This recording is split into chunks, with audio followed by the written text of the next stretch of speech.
first impression ላይ ወሳኝ ነገሮች ምንድናቸው? Okay, first impression is the last impression ይባላል።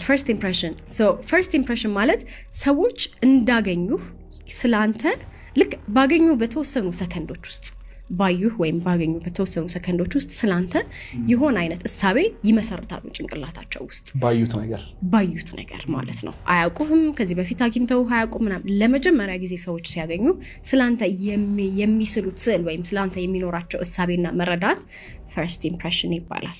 መድረክ መሪ ስትሆን የመጀመሪያው ኢምፕሬሽንህ መድረክ ላይ ስትወጣ ነው።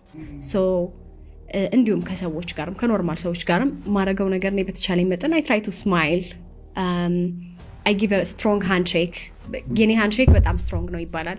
በፊት የሆነ ድርጅት ላይ በመሰራበት ጊዜ የማይጨብጠኝ ልጅ ነበር። እንዳትሰብኝ ምናምን የሚለኝ ልጅ ነበር። ካለቆቻችን መሃል አንዱ ነበርና for a long time ሳይጨብጠኝ ነው የሄደው ማለት ነው። I don't know how I developed it, I don't know. ግን ሰው ሲጨብጥ በስነ ስርዓት ነው የምጨብጠው። So handshake is important. Your posture is important.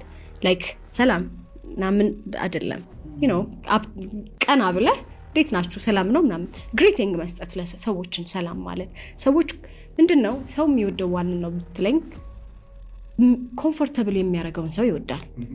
እኔ uncomfortable ከሆንኩ